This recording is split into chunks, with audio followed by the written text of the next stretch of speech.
Hello, hi everyone. My name is Dr. Sana Khan, your biology expert, and you're watching my channel NEET Biology Unplugged.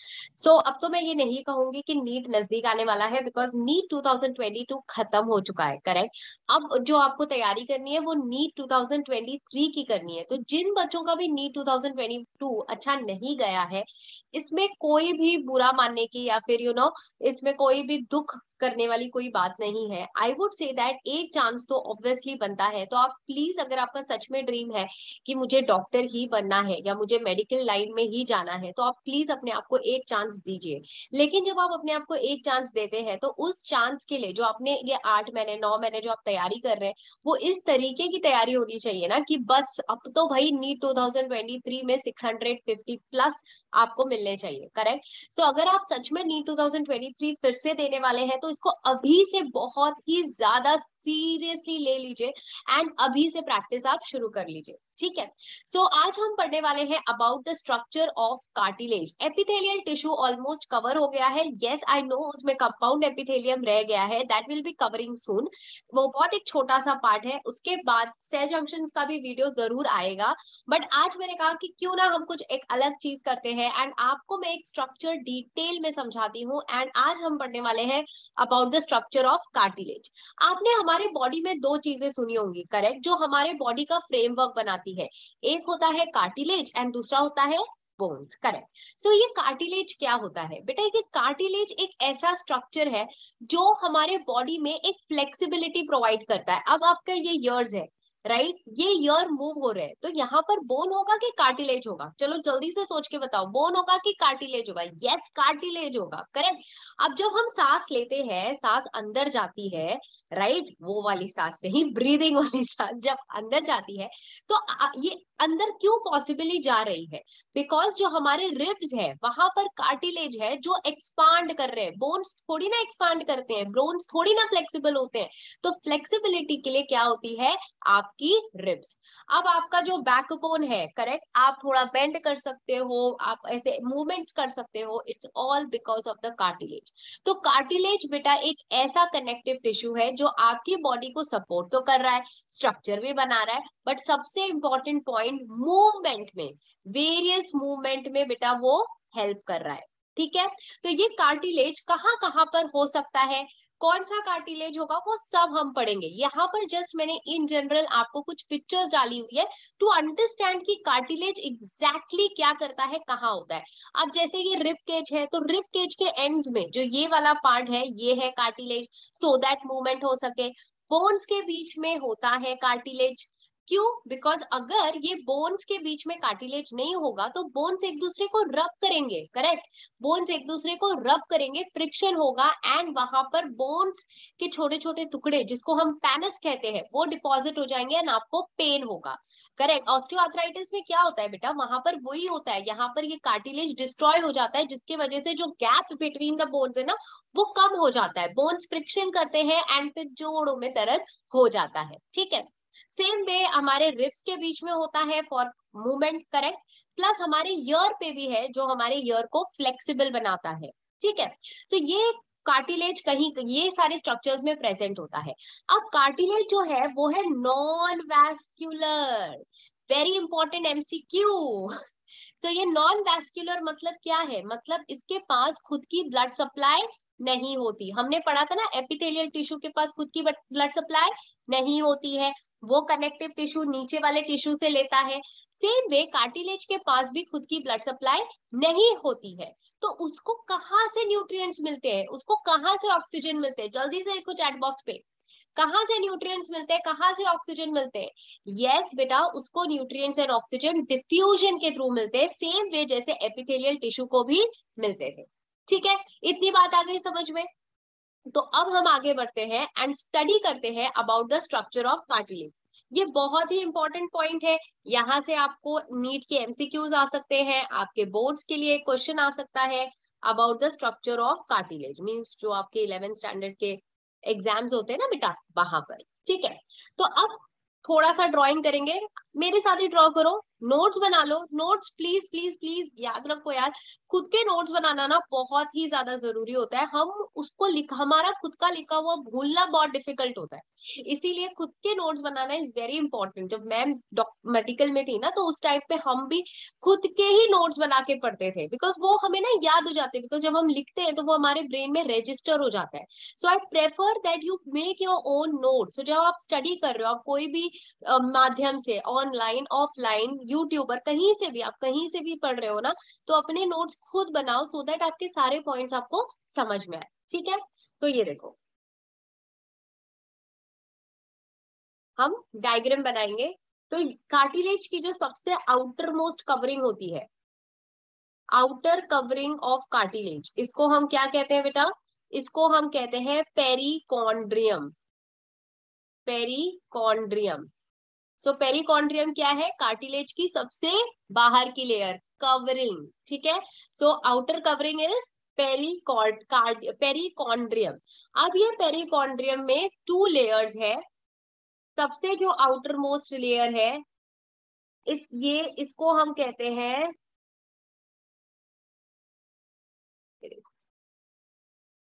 ये जो बाहर की तरफ layer है perichondrium की, इसको हम कहेंगे, ये किसकी लेयर है? It is a layer of white fibrous dense connective tissue. ये किसकी लेयर है? White fibrous dense connective tissue. इसी के साथ साथ यहाँ पर एक बहुत ही इंपॉर्टेंट सेल्स होते हैं। किसी को नाम पता है इस सेल्स का? इस सेल्स को हम कहते हैं कॉन्ड्रोब्लास्ट। क्या कहते हैं हम इनको? कॉन्ड्रोब्लास्ट। तो इतना तो समझ में आ गया है कि chondroblast, chondro means cartilage, correct? तो ये कार्टिलेज से रिलेटेड सेल्स है। तो आउटर कवरिंग ऑफ कार्टिलेज क्या है? पेरिकॉन्ड्रियम। ये कितने लेयर? यहाँ पर दो मेन लेयर्स है। बाहर की कवरिंग को white fibrous dense connective tissue, इसमें जो सेल्स है इनको हम कहते हैं कॉन्ड्रोब्लास्ट। अब ये जो कॉन्ड्रोब्लास्ट है, ये कौन से कार्टिलेज में मिलेंगे? देखो बेटा, एक होता है यंग कार्टिलेज, यंग, और दूसरा होता है बेटा ओल्ड कार्टिलेज। तो ये जो कॉन्ड्रोब्लास्ट है, ये आपको मिलेंगे यंग कार्टिलेज में। यहां पर कौन से सेल्स मिलेंगे आपको? कॉन्ड्रोब्लास्ट। तो जो भी इमेच्योर कार्टिलेज है या फिर जो भी यंग कार्टिलेज है, यहाँ पर कॉन्ड्रोब्लास्ट होते हैं। ठीक है, यहाँ पर क्या होते हैं बेटा? कॉन्ड्रोब्लास्ट। और ओल्ड कार्टिलेज में जो कार्टिलेज के सेल्स होते हैं, उनको हम कहते हैं कॉन्ड्रोसाइट। क्या कहते हैं हम उनको? कॉन्ड्रोसाइट। सो ये पेरिकॉन्ड्रियम में कॉन्ड्रोब्लास्ट है। फिर अंदर आता है आपका मैट्रिक्स। अंदर कौन सा रीजन होगा? ये होता है आपका मैट्रिक्स। अब मैट्रिक्स में आपको जो सेल्स मिलते हैं, वो एक एम्प्टी स्पेसेस, खाली खाली जो स्पेसेस होती है ना, उसके अंदर मिलते हैं। एंड ये सेल्स को हम कहते हैं कॉन्ड्रोसाइट्स। ये सेल्स को हम क्या कहते हैं बेटा? ये सेल्स को हम कहते हैं कॉन्ड्रोसाइट्स। तो मैट्रिक्स में जो सेल्स हैं उनको हम कहते हैं कॉन्ड्रोसाइट्स। ये मेच्योर सेल्स होते हैं कार्टिलेज के। So chondrocytes are mature cells and chondroblast are immature cells. इसीलिए कॉन्ड्रोब्लास्ट यंग कार्टिलेज में है एंड ओल्ड कार्टिलेज में आपके कॉन्ड्रोसाइट्स है। तो मैं यहाँ पर ब्रैकेट में लिख देती हूँ, ये इमेच्योर है एंड ये मेच्योर है। ओके, सो मैट्रिक्स में आपके क्या है? एम्प्टी स्पेसेस, जिसको हम कहते हैं लेक्यूने। ओके, एंड ये स्पेसेस में क्या होता है? एक फ्लूइड फिल्ड कैविटी है। इसको हम क्या कहेंगे? फ्लूइड फिल्ड कैविटी है, जिसके अंदर कॉन्ड्रोसाइट्स प्रेजेंट होते हैं। और ये फ्लूइड कौन बना रहा है बेटा? ये फ्लूइड भी कॉन्ड्रोसाइट ही बना रहे हैं। अब मैट्रिक्स में कॉन्ड्रोसाइट्स के अलावा कुछ फाइबर्स होते हैं, और कुछ फाइबर्स में आपके कौन कौन से फाइबर्स होंगे? ये फाइबर्स होंगे। सो कौन कौन से फाइबर्स होंगे बेटा? कोलेजन एंड आपका elastin fibre. Collagen and elastin fibres. So chondroblast young cartilage में है, आउटर कवरिंग में है पेरिकॉन्ड्रियम। फिर जैसे जैसे कार्टिलेज पुराना होता जाता है ये कॉन्ड्रोब्लास्ट कन्वर्ट हो जाते हैं किसमें, कॉन्ड्रोसाइट, और वो आपके कवरिंग से कहाँ आ जाते हैं, टुवर्ड द मैट्रिक्स। ठीक है, तो यहाँ पर ये देखो ये कवरिंग है, यहाँ पर कार्टिलेज का जो सेल है उसको कॉन्ड्रोब्लास्ट कहते हैं। लेकिन जैसे जैसे ये कार्टिलेज आपका ओल्ड कार्टिलेज होगा, ये कॉन्ड्रोसाइट देखो अंदर की तरफ मूव हो रहे हैं, मूव हो रहे हैं, मूव हो रहे हैं, और एक जगह पर अटक जाएंगे, और जहां पर अटक जाएंगे वो वहीं पर फ्लूइड बनाएंगे। एंड वो फ्लूइड जो होगी एक जगह ऑक्यूपाई करेगी, एक कैविटी को ऑक्यूपाई करेगी, जिसको हम कहेंगे लेक्यूने। तो वो फ्लूइड किसने बनाई, कॉन्ड्रोसाइट ने। कॉन्ड्रोसाइट किससे बने, कॉन्ड्रोब्लास्ट से। तो जब वो मैच्योर हो गए तो वो बीच में मैट्रिक्स के अंदर आ गए। ठीक है, तो अब कितने कॉन्ड्रोसाइट्स हो सकते हैं एक के अंदर, ये भी हम लिख देते हैं कॉन्ड्रोसाइट। सो 1 से 8 के बीच में आपके कॉन्ड्रोसाइट्स होते हैं इनसाइड द लेक्यूने। एक एक्स्ट्रा इन्फॉर्मेशन देती हूँ, देखो बेटा लेक्यूने ये वर्ड ना आप कार्टिलेज में भी पढ़ोगे, जिसका मीनिंग बहुत सिंपल सा है, एम्प्टी स्पेस, खाली जगह। आप बोन में भी पढ़ोगे, लेकिन कार्टिलेज में जो लेक्यूने है उसमें 1 से 8 तक कॉन्ड्रोसाइट हो सकते हैं। But lacunae of bone will only have 1 osteocyte. तो उसमें क्या डिफरेंस है दोनों केस में, उधर पे एक ही सेल होगा एंड इधर पे एक से ज्यादा भी सेल हो सकता है। तो अब आते हैं मैट्रिक्स के बारे में बात करते हैं बेटा।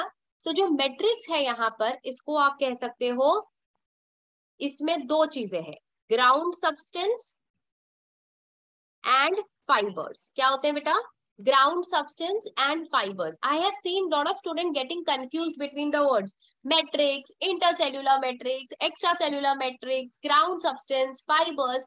Late us clear everything now, let us clear that. See, cells के बीच में, यहां पर आपको दिख रहे हैं सेल्स है, सेल्स के बीच में जो मैट्रिक्स होगी उसको क्या कहेंगे बेटा हम लोग, एक्स्ट्रा सेल्यूलर मैट्रिक्स। क्या कहेंगे, एक्स्ट्रा सेल्यूलर, क्योंकि ये सेल्स के बीच में है, मीन सेल्स के बाहर है। बेटा जब कोई भी मैट्रिक्स सेल्स के अंदर होती है, मीन्स दो सेल्स के अंदर होगी, तो उसको हम कहेंगे इंट्रा सेल्यूलर। बट यहाँ पर सेल्स के बाहर है, इसे हम क्या कह रहे हैं, एक्स्ट्रा सेल्यूलर मैट्रिक्स। अब ये एक्स्ट्रा सेल्यूलर मैट्रिक्स में दो मेन कंपोनेंट है, एक ग्राउंड सब्सटेंस, मीन्स यहाँ पर कुछ मॉलिक्यूल्स होंगे, कार्बोहाइड्रेट्स में कुछ पॉलीसैकेराइड्स वगैरह होंगे, कुछ प्रोटीन्स होंगे, राइट, कुछ आयन्स होंगे, ये होता है ग्राउंड सब्सटेंस। ग्राउंड सब्सटेंस में जो फाइबर्स होते हैं उसमें आपके वो ही फाइबर्स आते हैं, collagen fibres, elastin fibres and reticular fibres. तो ये जो फाइबर्स होते हैं वो आपके मैट्रिक्स में प्रेजेंट होते हैं। तो बच्चे सोचते हैं ground substance and extracellular matrix is same, there is a very minute difference. Extracellular matrix has fibres but ground substance is the substance which is again not having fibre, तो उसमें fibre नहीं है, ये एक amorphous gel like structure है। ठीक है, और इसको जो स्ट्रॉन्ग, इसमें जो हार्डन पार्ट होता है उसको फाइबर कहते हैं। तो फाइबर ग्राउंड सब्सटेंस के अलग है, उसमें वो नहीं होता है, डोंट गेट कंफ्यूज्ड। ठीक है, तो अब इधर पे जो ग्राउंड सब्सटेंस है वो किसका बना है वो देखते हैं। फाइबर्स में तो हमको पता है कोलाजिन और इलास्टिन मेन फाइबर्स होंगे, बट यहाँ पर जो ग्राउंड सब्सटेंस बना है बेटा, इसको हम डिवाइड करेंगे इनटू 2 पार्ट्स। एक होगा आपका ऑर्गेनिक, ठीक है, और दूसरा होगा आपका इनऑर्गेनिक, ऑर्गेनिक एंड इनऑर्गेनिक। तो ऑर्गेनिक में आते हैं आपके प्रोटीन्स और इनऑर्गेनिक में आते हैं आपके मिनरल्स एंड वाटर। ठीक है, तो यहाँ पर ग्राउंड सब्सटेंस जो होता है वो हमने दो पार्ट में डिवाइड कर दिया, organic and inorganic. So organic proteins means हम इधर पे इसी की बात कर रहे हैं, हम इधर पे कोलाजिन, इलास्टिन, राइट, इसकी रेटिकुलर फाइबर्स, ये सारी फाइबर्स की ही बात कर रहे हैं। बट ये मैंने अलग से इसलिए लिखा है जस्ट टू मेक क्लियर कि what is exactly the difference between extra cellular and ground substance. ठीक है, तो ये सारी चीजें आपकी होती हैं प्रोटीन पार्ट में, राइट, ऑर्गेनिक प्रोटीन पार्ट में। तो ऑलवेज रिमेंबर दिस। तो यहाँ पर जो ग्राउंड सब्सटेंस है उसको हम कहते हैं कॉन्ड्रोइटिन सल्फेट, कॉन्ड्रोइटिन सल्फेट। ठीक है, इसको हम क्या कहते हैं, कॉन्ड्रोइटिन सेल्फेट। सी एम्ब्रियो में ना यूजुअली जो बोन्स नहीं होते, वो यूजुअली कार्टिलेज होते हैं। Embryo means when the baby is inside the mother's womb. NCERT एक लाइन कहती है कि एम्ब्रियो स्टेज में जो भी कार्टिलेज होता है वो आगे जाके बोन्स में कन्वर्ट हो जाता है। ठीक है, तो एम्ब्रियो में जो आप जो उनका फ्रेमवर्क, जो उनका स्ट्रक्चरल फ्रेमवर्क बनाते हैं वो कार्टिलेज होते हैं, जो धीरे धीरे धीरे जाके वो बोन्स में बदल जाते हैं। ठीक है, तो ये लाइन आपकी एनसीईआरटी कहता है। उसके अलावा जितना यहाँ पर लिखा है एग्जैक्टली सेम चीज एनसीईआरटी ही कहता है। ठीक है, सो याद रखना, ये फ्लूइड कौन बना रहा है बेटा, ये फ्लूइड बना रहा है कॉन्ड्रोसाइट। कौन बना रहा है, कॉन्ड्रोसाइट। और ये ग्राउंड सब्सटेंस, ग्राउंड सब्सटेंस कौन बना रहा है, जल्दी से बताओ। ये ग्राउंड सब्सटेंस बना रहा है आपका कॉन्ड्रोब्लास्ट। कौन बना रहा है बेटा, कॉन्ड्रोब्लास्ट। और इसमें जो मिनरल्स वगैरह है वो कहां से आ रहे हैं, from the food you are taking in. ठीक है, सो ऑर्गेनिक पार्ट तो कॉन्ड्रोब्लास्ट बना रहा है, लेकिन जो इनऑर्गेनिक में जो मिनरल्स एंड वाटर है that is all coming from your food intake. ठीक है, सो ये सारी चीजें होती हैं आपके कार्टिलेज के स्ट्रक्चर में। आई नो इतना डिटेल नहीं दिया एनसीईआरटी में, बट एटलीस्ट आपको इतना तो पता ही होना चाहिए। ठीक है, सो आउटर कवरिंग को पेरिकॉन्ड्रियम कहते हैं, जिसके ऊपर एक white fibrous dense connective tissue की लेयर है। उसके अंदर जो सेल्स होते हैं कॉन्ड्रोप्लास्ट कहते हैं। जब वो मेच्योर हो जाते हैं तो वो मैट्रिक्स में आ जाते हैं एंड वहां पर वो फ्लूइड प्रोड्यूस करते हैं, जिसकी वजह से कैविटी जैसी बन जाती है, जिसको हम कहते हैं लेक्यूलेट। ठीक है, अब आते हैं लास्ट पार्ट पे, जिसको हम कहते हैं types of cartilage. See types of cartilage exactly NCERT has not mentioned. And अगर आपने नीट 2022 का पेपर देखा है तो जो बच्चे सोचते थे ना एनसीईआरटी, एनसीईआरटी तो बहुत इजी है, नहीं, वो ही सबसे डिफिकल्ट है, वो ही आपकी यूएसपी है। ठीक है, अब आपको जिन्होंने 2022 दे दिया है ना, वो ऑलरेडी सोच रहे होंगे यार मैंने अगर एनसीईआरटी भी कर ली होती ना तो मैं 300 क्रॉस कर लेता या क्रॉस कर लेती बायो में। तो इसीलिए एनसीईआरटी को नेग्लेजिबल तो करना ही नहीं है, निग्लेक्ट करना ही नहीं है, वो ही है आपकी मेन पॉइंट। लेकिन एनसीईआरटी के एक एक पॉइंट को समझने के लिए भी दिमाग एंड यस टीचर्स की हेल्प लगती है। ठीक है, तो चलो अभी टाइप्स ऑफ कार्टिलेज पे आते हैं, लास्ट पार्ट करते हैं। तो टाइप्स ऑफ कार्टिलेज में आपको नाम पता होना चाहिए। ठीक है, उसके अलावा उसमें कौन सा ये वो कहाँ पर प्रेजेंट है वो भी पता होना चाहिए। 1 मिनट, यस, ओके। तो सबसे पहला जो टाइप है that is called as hyaline cartilage. मैंने इससे रिलेटेड ट्रिक्स भी अपलोड की हुई है। तो हाइएलिन कार्टिलेज, तो हाइएलिन कार्टिलेज तो सबसे पहले कहाँ होता है बेटा, हम एक काम करते हैं, हम एक टेबल बना लेते हैं। तो सबसे पहला क्या है, हाइएलिन कार्टिलेज। सेकंड क्या है हमारा, इलास्टिक कार्टिलेज। एंड जो थर्ड है बेटा वो है फाइब्रो कार्टिलेज। ठीक है, तो अब सबसे पहले हम इलास्टिक कार्टिलेज के हाइएलिन कार्टिलेज के बारे में पढ़ते हैं कि उनके एग्जाम्पल्स क्या है। तो बेटा सबसे पहले तो ये एंड ऑफ लॉन्ग बोन्स, मैंने स्टार्टिंग में जो इमेज दिखाई थी, तो ये एंड ऑफ लॉन्ग बोन्स में होते हैं, तो ये फ्रिक्शन को अवॉइड करते हैं, राइट। तो इसीलिए हम यहाँ पर क्या लिखेंगे कि इट अवॉइड्स फ्रिक्शन, प्लस इसमें लॉट्स ऑफ कोलेजन फाइबर्स होते हैं, बट इतने नहीं होते, इसीलिए इस कार्टिलेज को हम सबसे वीकेस्ट कार्टिलेज समझते हैं। Among all the cartilage this is the weakest cartilage. तो ये लॉन्ग बोन्स एंड जो भी आर्टिकुलर बोन्स होते हैं, आर्टिकुलर बोन्स मींस जो एक दूसरे के साथ मूव होते हैं, तो उसमें फ्रिक्शन को अवॉइड करने के लिए हाइएलिन कार्टिलेज होता है। अब ये हाइएलिन कार्टिलेज में आपको कभी कभी एक एमसीक्यू आपने गो थ्रू किया होगा, which cartilage is considered to be transparent. तो यही हाइएलिन कार्टिलेज जो होता है वो ट्रांसपेरेंट या फिर हम कहते हैं ग्लासी अपीयरेंस देता है। इट्स ऑल बिकॉज ये जब यंग में फॉर्म में रहता है ना, तो इसमें जो कोलेजन होता है ये इसको ट्रांसपेरेंट जैसा रखता है। सो याद रखना hyaline cartilage is also called as transparent और ग्लासी कार्टिलेज। अब जो इलास्टिक कार्टिलेज है, ऑब्वियसली नाम से ही पता चल रहा है कि ये कहाँ पर होगा, ये ईयर पे होता है और लैरिंग्स, इससे ज्यादा क्या ही कौन सा ही कार्टिलेज मूव होगा, ये देखो, right. So this is present in year and लैरिंग्स, लैरिंग्स means in your voice box, ठीक है। तो ये आपके ईयर और लैरिंग्स में प्रेजेंट होता है। एंड इसमें कौन सा फाइबर्स होगा ज्यादा, इसमें there will be large amount of elastin fibres या फिर इलास्टिक फाइबर। अब आते हैं लास्ट पे, दैट इज फाइब्रोकार्टिलेज। तो फाइब्रोकार्टिलेज कहां पर होगा, ये आपके इंटर वर्टिब्रल डिस्क मींस जो वर्टिब्रल कॉलम आपकी जो वर्टिब्रल बोन है, मतलब जो स्पाइन है, it is made up of individual vertebrae. So वो वर्टिब्रे के बीच में होता है to avoid the friction and help in the movement. उसके अलावा it is also present in pubic symphysis. अब ये प्यूबिक सिम्फाइसिस क्या है बेटा, आप बैठे हो, करेक्ट, मैं भी बैठी हूँ, so I am sitting on my pubic bone, hip bone जिसको हम कहते हैं। तो right and left hip bone होता है, तो ये right and left hip bone जब ज्वाइन होता है तो उसको हम कहते हैं प्यूबिक सिम्फाइसिस, ठीक है। सो अब ये फाइब्रोकार्टिलेज जो है वो कहाँ पर प्रेजेंट होता है, तो अब ये फाइब्रोकार्टिलेज कहां पर है, प्यूबिक सिम्फाइसिस मींस दो प्यूबिक बोन के बीच में, ये देखो ऐसे। So this is present between the two pubic bone. तो फाइब्रोकार्टिलेज का सबसे इंपॉर्टेंट काम होता है बेटा, ये सबसे स्ट्रॉन्गेस्ट कार्टिलेज है, सबसे स्ट्रॉन्गेस्ट कार्टिलेज है। क्यों, बिकॉज इसमें कौन सा फाइबर सबसे ज्यादा होता है, इसमें कोलेजन भर भर के होता है, इसीलिए ये प्यूबिक सिम्फाइसिस के वहां पे, बिकॉज पार्चुरेशन के टाइम पे प्यूबिक सिम्फाइसिस को बहुत ज्यादा एक प्रेशर शॉक टाइप लगता है, तो उससे निकलने के लिए मतलब वो मतलब ऑब्वियसली डिस्प्लेस ना हो जाए, इसीलिए वहां पर स्ट्रॉन्गेस्ट कार्टिलेज चाहिए।